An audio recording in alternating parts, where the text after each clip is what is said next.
Prague லெஸ்னர்னா யார்? ரசல்மேனியாவில் இதுக்கு முன்னாடி யாராலும் பக்கத்தில் நெருங்க முடியாத ஒரு ஆள்.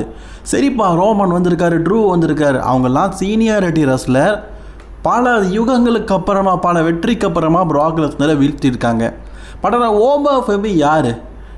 கடந்த ஒரு 4 மாதத்துக்கு முன்னாடி NXT பிராண்டில் வெறும் 300-400 ஆடியன்ஸ் இருக்கிற ஒரு இடத்துல சண்டை போட்டவர் தான் இந்த ஓபா ஃபெமி. அப்படிப்பட்ட ஓபா ஃபெமி ரசல்மேனியாவில் ப்ராக் லெஸ்னருக்கு நிகராக மோதுறான்னு சொல்லும்போது அதெல்லாம் நியாயமாக இருக்கா அப்படின்னு கேட்டோம். ஆனால் இன்றைக்கி ப்ராக் லெஸ்னரையே ஓபா ஃபெமி பீட் பண்ணியிருக்கிறாரு. இப்போ ஓபா ஃபெமி அவ்வளோ பெரிய ஆளா? உண்மையிலேயே ஓபா ஃபெமி ப்ராக் லெஸ்னரை பீட் பண்ணதுக்கு காரணம் யார்? ஆக்சுவலி இதில் முக்கியமான ஒருத்தர் இருக்கிறாரு. இவர்னால தான் இன்றைக்கி ஓபா ஃபெமி பார்த்தீங்கன்னா வெற்றி பெற்றிருக்காரு. அவரை பற்றி நம்ம பார்க்க போகிறோம். ஸோ ஃபஸ்ட் டைம் சேனல் வந்துருக்கோங்க, சப்ஸ்கிரைப் பண்ணிக்கோங்க, பெல் ஐகானை கிளிக் பண்ண முடியுமா? தினமும் ஒரு ரெஸ்லிங் செய்யல தமிழ் மொழியில் தெரிஞ்சுக்கோங்க. ஆக்சுவலி WWE பார்த்தீங்கன்னா ராயல் ரம்போ டைம்லேயே ஓபா ஃபெமிக்கும் ப்ராகுக்கும் ரசல்மேனியாவில் மேட்ச் வச்சிடலாம் அப்படின்னு புக் பண்ணிட்டாங்க. அதில் ஓபா ஃபெமி நல்ல ஒரு திறமையான ஒரு மல்யுத்த வீரர். ராயல் ரம்பில் ஓபா ஃபெமி எலிமினேட் பண்ணது சாட்சாத் நம்ம ப்ராக் லெஸ்னர் தான். அதை ஹிண்டிங்காக வச்சு ஒரு மேட்ச் வைப்பாங்கன்னு தெரியும். ஓபா ஃபெமி ஒரு இன்டர்வியூவில் என்ன சொல்லியிருப்பாருன்னா, ப்ராக் லெஸ்னர் எனக்கு ஒரு மிகப்பெரிய ஒரு ரோல் மாடல், அவருடைய பிக்கஸ்ட் ஃபேன். ப்ராக் லெஸ்னருடைய ஃபினிஷரை தான் அவர் பார்த்தீங்கன்னா மாடிஃபை பண்ணி F10 அப்படிங்கிற ஃபினிஷரை வச்சுருக்காரு. இப்போ அந்த F10 ஃபினிஷரை அதிகமாக யூஸ் பண்ணுறது கிடையாது. ஸோ F10 அப்படின்னு சொல்லிட்டு பேர் வச்சுருக்கிறாரு. அது மட்டும் இல்லாமல் ப்ராக் லெஸ்னர் மாதிரி வரணும் அப்படிங்கிறது இவரோட ஆசை. WWE பார்த்தீங்கன்னா ப்ராக் லெஸ்னருக்கு ரசல்மேனியான ஆப்பனண்டை எப்படி சொல்லியிருப்பாங்கன்னா, ப்ராக் லெஸ்னர் ஒரு மண்டே நைட்டராக வந்து நான் ஓப்பன் சேலஞ்சிங் விடுறேன், ரசல்மேனியாவில் யாராவது நெஞ்சில் தில் இருக்க ஆள் இருந்தால் என்னை எதிர்த்து மோதுறதுக்கு வாங்க அப்படின்னு கேட்கும்போது யாருமே வந்திருக்க மாட்டான். ஈவன் ப்ராக் லெஸ்னரை எதிர்க்கிறதுக்கு யாருமே இல்லை அப்படிங்கிறத மக்கள் மத்தியில் காட்டினாங்க. ஒரு 2 வாரத்துக்கு அப்புறமா செத் ரோலன்ஸ் அட்டாக் பண்ணதுக்காக இந்த ஓபா ஃபெமி செத் ரோலன்ஸ் அடிக்கும்போது அந்த இடத்துல ஓபா ஃபெமி வந்திருப்பார். ஓபா ஃபெமி வந்தது மட்டும் இல்லாமல் ப்ராக் லெஸ்னர் அடித்து போட்டு தான் ஒரு பெரிய பிளேயர் அப்படின்னு நடிச்சிருப்பார். ஆக்சுவலி இது ஒரு பெரிய விஷயம். NXTலேருந்து ஒரு ரெஸ்லர் மெயினாக ஃபஸ்ட் இயர் ரெஸ்ல்மேனியாவில் விளையாடுறதே பெருசு. அதில் ப்ராக் லெஸ்னர் கூட போதெல்லாம் எப்பா. ஆனால் சில நாட்கள்லேயே ஓபா ஃபெமி ரசிகர்களை தன் பக்கம் இழுத்துட்டாரு அப்படிங்கிறது நெசமான விஷயம். ப்ராக் லெஸ்னர் ஓபா ஃபெமி ரொம்ப பிடிச்சிருச்சு. நிறைய விஷயத்தில் தியாகம் செஞ்சார். ஏன்னா இதுக்கு முன்னாடி நான் எந்த விதமான ஒரு ஷோலையும் ப்ராக் லெஸ்னர் பார்த்தீங்கன்னா ஒரு ரெஸ்லரை தான் நெஞ்சு மேலே காலை வைத்ததை அலோவ் பண்ணதே கிடையாது. ஆக்சுவலி ஒரு விஷயத்தை கவனிச்சிங்களா, நம்ம ரெஸ்லிங் கிங் தமிழில் ஒரு வீடியோவில் நான் சொல்லியிருப்பேன். ஓபா ஃபெமி ப்ராக் லெஸ்னரை அடித்ததுக்கு அப்புறமா ஃபேன்ஸ் மத்தியில் ஓபா ஃபெமிக்கு கிடைக்கிற சப்போர்ட்டை பார்த்துட்டு ப்ராக் லெஸ்னரே என் நெஞ்சில் நீ காலை வை அப்படின்னு சொல்லியிருப்பார். ஆனால் ஓபா ஃபெமியால் பார்த்தீங்கன்னா அப்போ நெஞ்சில் கால் வைக்க முடியல, பதட்டம், பயம். அப்போது அந்த காலை இறுக்கி பிடிச்சி வச்சுருப்பார். என் நெஞ்சு மேலே காலை வைடா, அதான் நல்லாயிருக்கும் அப்படின்னு சொல்லிட்டு ஓபா ஃபெமிக்கு நிறைய ஊக்குவித்தை கொடுத்துருப்பாரு. ஆக்சுவலி ப்ராக் லெஸ்னருக்கு ஓபா ஃபெமியை ரொம்ப பிடிச்சிருச்சு. இந்த ரசல்மேனியாவில் நான் தோக்கணுன்னா அது ஓபா கிட்ட தான் இருக்கணும், ஏன்னா அதுக்கான பொட்டிஷனல் லெவல் அவன்ட்டு இருக்குது. ஆக்சுவலி ப்ராக் லெஸ்னர் செஞ்சது சரியாக தவறான்னு கேட்டிங்கன்னா 100% சரி. எப்படி ப்ரோ ரசல்மேனியாவில் ஃபஸ்ட் இயரை சண்டை போடுறான், இவன் இன்னும் கொஞ்சம் திறமை வேணும், கொஞ்சம் வளர்ந்ததுக்கு அப்புறமா தானே ப்ராக் கிட்ட மோதி இருக்கணும், ஜெயிக்கிற லெவல்லாம் அதுக்கப்புறம் தானே கேட்டிங்கன்னா நான் ஒரு விஷயம் சொல்கிறேன், அதுக்கப்புறம் நீங்கள் சரியா இல்லையான்னு சொல்லுங்கள். ஓபா ஃபெமியை கொஞ்சம் கொஞ்சமாக நம்ம பெரிய ரசலரை ஏற்றுக்கிட்டோம். இப்போ ப்ராக் லெஸ்னரில் தோத்துட்டாருன்னா டவுன் ஆயிரும். அப்போ நீங்கள் கேட்கலாம், ஓபா ஃபெமி வந்து இதுக்கப்புறமா பெரிய ஆள் ஆகிட்டாரான்னு. ப்ராக் லெஸ்னர் தன்னுடைய கெரியர் எண்டிங்க்கு வந்துட்டாருங்க, ரிட்டையர்மெண்ட் ஆக போகிறாரு. அதை தான் அவர் வந்து சமீபத்தில் இன்டர்வியூலையும் சொல்லியிருப்பார். பணத்துக்காக நான் சில நாட்கள் வந்தேன், சண்டை போட்டுட்டு ரிட்டையர்மெண்ட் ஆகிட்டு போயிடுவேன் அப்படிங்கிறது. ஜான்சன் என்ன சொல்லியிருப்பார், ப்ராக் லெஸ்னருடைய ஹோம் டவுனில் வந்து, அதாவது இப்போ அவர் இருக்கிற ஹோம் டவுன் கனடா கிடையாது, அமெரிக்காவில் அவர் இருக்கிற மினிஸ்டரில் பார்த்தீங்கன்னா அவர் வந்து ரிட்டையர்மெண்ட் ஆகணும் அப்படிங்கிறத விரும்புகிறாரு அப்படிங்கிறத சொல்லியிருப்பார். ஸோ அதுதான் நடக்க போகுது. ப்ராக் லெஸ்னர் வில் ரிட்டையர்மெண்ட் ஆகிறவருக்கு பெரிய வெற்றிலாம் தேவையில்லை. ஓபா ஃபெமி கிட்ட தோற்று போயிட்டார்னா த ஓபா நெக்ஸ்ட் பிக் திங். ஓபா ஃபெமி வரும்போதே நமக்கு ப்ராக் லெஸ்னருக்கு நினைப்பு தான் வரும். ப்ராகையே பீட் பண்ணோம்ல, அப்போ ஓபா ஃபெமி த ஃப்யூச்சருக்கு ஏற்ற ஃபுல் டைம் பீஸ்ட்.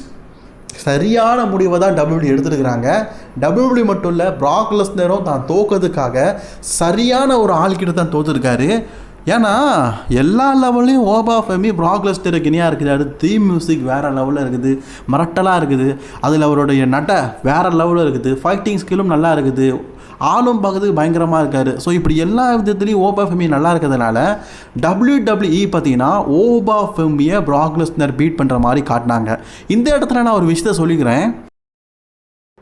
WWE வந்து ஒரு ஸ்கிரிப்ட் தான், அது நிறைய பேருக்கு தெரியும். பட் இருந்தாலும் இந்த வீடியோ பார்க்குற சில பேர் WWE ஸ்கிரிப்ட் நீ என்னத்தை வளரிட்டு இருக்க அப்படின்னு. WWE ஸ்கிரிப்ட் தான், நம்ம தியேட்டரில் படம் பார்க்குற மாதிரி தான். ஆனால் பிராக் லெஸ்னர் பீஸ்ட் மாதிரி காட்டிருக்கீங்க. பிராக் லெஸ்னரை விட அடுத்த லெவலில் போகணுன்னா அவரை பீட் பண்ணுற மாதிரி ஒரு ஆளை காட்டணும். அதனால தான் WWE பார்த்தீங்கன்னா ரெசல்மேனியாவில் ஓபா ஃபெமியை பிராக் லெஸ்னரை பீட் பண்ணுற மாதிரி காட்டினாங்க. இது முழுக்க சரியான விஷயந்தான். பிராக் லெஸ்னர் ஒருவேளை கண்டினியூவாக ஒரு 5 வருஷம் சண்டை போட்டு வருவீங்களா, இன்றைக்கி அவர் தோத்தாருன்னா என்னப்பா பிராகையே தோக்கடிச்சிட்டார், அவர் எவ்வளோ பெரிய ஆள் இப்போ தெரியுமா அப்படிங்கிற மாதிரி நம்ம பேசலாம். ரிட்டையர் ஆக போகிறவருக்கு வெற்றி அப்படிங்கிறது தேவையில்லை. ஏன்னா பிராக் லெஸ்னர் அப்படின்னு சொன்னாலே அண்டர்டேக்கரோட கெரியரு, அவர் சாம்பியன்ஷிப்பை வின் பண்ணது, நம்ம இட்லி கடை சிவனேசன் கதை விட பயங்கரமாக பார்த்தீங்கன்னா நிறைய விஷயங்கள் பண்ணியிருக்கிறாரு. அப்படிப்பட்ட நினைப்புகள் நமக்கு வரும். அப்படிப்பட்டவர் ரிட்டையர்மெண்ட் ஆக போகிறாருன்னா கண்டிப்பாக அவருக்கு வெற்றி அப்படிங்கிறது தேவையில்லை. ஆக்சுவலி பிராக் லெஸ்னர் போகும்போது அதை இன்டைரக்டாக காட்டியிருப்பார். தன்னுடைய க்ளவுஸு பூட்ஸ் எல்லாத்தையுமே கலத்தி போட்டுட்டு போயிருப்பார். இதே பிராக் லெஸ்னர் அண்டர்டேக்கரை தோக்கடிக்கும் போது தன்னுடைய பூட்டு, தன்னுடைய கோட்டு எல்லாத்தையுமே கலத்தி விட்டுட்டு தான் ரிட்டையர்மெண்ட் ஆகிறேன் அப்படிங்கிறது அண்டர்டேக்கர் சொல்லியிருப்பார். ஆனால் அண்டர்டேக்கர் தேவை WWEக்கு அப்படிங்கிறதுனால சில வருடங்களுக்கு எக்ஸ்டெண்ட் பண்ணார் நம்ம வின்ஸ் மெக்மன். ஸோ அதன் அடிப்படையில் பிராக் லெஸ்னர் தோற்றதுக்கு அப்புறமாவும் ஒரு சில நாட்கள் சண்டை போட்டார். அதே தான் பிராக் லெஸ்னர். இப்போ பிராக் லெஸ்னர் தன்னுடைய ரிட்டையர்மெண்ட்டுக்கு வந்துட்டார். நெக்ஸ்ட்டு பிக் திங் அப்படிங்கிற பேர் இதுக்கப்புறமா ஓபா ஃபெமிக்கு இருக்க போகுது. பிராக் லெஸ்னர் எதனால் ரிட்டையர்மெண்ட் ஆக போகிறாருன்னு கேட்டிங்கன்னா அவர் ஆல்ரெடி சொல்லிட்டாரு, நான் ரெஸ்லிங் கரியரில் நிறைய சம்பாதிச்சிட்டேன், இப்போதைக்கு கொஞ்சம் பணம் சம்பாதிக்கிறேன், டிகே குரூப்ஸ் கேட்குற சம்பளத்தை கொடுப்பாங்க, அதனால் கொஞ்ச நாள் சம்பாதிச்சுட்டு நான் அதுக்கப்புறமா ரெஸ்லிங் கரியரை விட்டு போயிடுவேன் அப்படிங்கிறத பிராக் லெஸ்னர் சொல்லியிருந்தார். மேபி இந்த வருடம் சம்மர் ஸ்லாமில் அவருடைய கடைசி மேட்சாக இருக்கலாம். ஆனால் இப்போ ரசிகர்கள் முன்னாடி தன்னுடைய பூட்டையும் தன்னுடைய க்ளவுஸையும் கலத்தி போட்டுட்டு இன்றைக்கி தான் தன்னுடைய ரிட்டையர்மெண்ட், நான் ஓபா ஃபெமிட்ட தோற்றதுக்கு அப்புறமா நான் பீஸ்ட் கிடையாது, நான் இந்த இடத்த விட்டு போகிறேன் அப்படிங்கிற மாதிரி காட்டியிருப்பார். ஆனால் பிராக் லெஸ்னரை சத்தியமாக நான் இப்படி எதிர்பார்க்கவே இல்லை. ஏன்னா பிராக் லெஸ்னர்னாலே பார்த்தீங்கன்னா ஒரு மிருகம், அவருக்குள்ளேயும் பார்த்தீங்கன்னா ஒரு மூமெண்ட் இருக்குது பார்த்தீங்களா ஃபேன்ஸ் மத்தியில். நான் இவ்வளோ நாள் வந்து என்ன தான் பீஸ்ட்டாக இருந்தாலும் ரசிகர்கள் முன்னாடி என்னுடைய க்ளவுஸு என்னுடைய பூட்டெலாம் கலந்துட்டு மற்றவங்கள மாதிரி நானும் குட் பை சொல்லிட்டு போகணுன்னு சொல்லிட்டு அவருக்குள்ள ஒரு எமோஷனல் மூமெண்ட் எடுத்துக்கு பார்த்தீங்களா, அது உண்மையிலேயே hats off. So WWE script படி ஓபா ஃபெமியை சூப்பராகவே இன்றைக்கி ஜெயிக்க வச்சுருக்கிறாங்க. What is next? Oba Femi next future of the WWE. Roman ரெயின்ஸுக்கு அடுத்தபடியாக WWE ஆட்டி படைக்க போகிறது ஓபா ஃபெமி தான். இதே நேரத்தில் இன்னொரு விஷயத்தை சொல்லிக்கிறேன். இன்றைக்கி WWE பார்த்தீங்கன்னா ஷோ முடிச்சதுக்கு அப்புறமா ஓபா ஃபெமி ரோமன் ரெயின்ஸை சேலஞ்ச் பண்ணியிருக்காரு. அந்த கோல்டு என்கிட்ட தான் வரணும் அப்படின்னு சொல்லியிருக்காரு. பிராக் லெஸ்னரையே பீட் பண்ண ஓபா ஃபெமி ரோமன் பக்கம் போய் ஜெயிப்பாரா இல்லையா அப்படிங்கிறது தெரில. பட் ஆனால் அவர்கிட்டலாம் டைட்டில் போயிடுச்சுன்னா கொஞ்சம் யோசிச்சு பாருங்கள். எவனாலையும் வீழ்த்த முடியாத ஒரு நாயகன், எவனாலையும் வீழ்த்த முடியாத நாயகனை என் கம்பெனியில் நான் பிராக் லெஸ்னருக்கு அப்புறமா யாரையுமே வளர்க்கலை அப்படிங்கிற பேர் WWEக்கு இருக்குது. அந்த பேரை சரிசமம் செய்யறதுக்காக இப்போ ஓபா ஃபெமி வந்திருக்கிறாரு. என்னை பொறுத்தவரை ஓபா ஃபெமியுடைய வெற்றி நியாயமானது. பிராக் லெஸ்னர் WWE போகிறதுனால தான் அவருடைய வெற்றியை WWE வந்து கொடுத்துருக்குறாங்க. இதுக்கு முக்கியமான ஒருத்தர் வந்து இருக்கிறாரு அப்படின்னு நான் சொன்னோம்ல, அது வேறு யாருமே இல்லை, பிராக் லெஸ்னர் தான்.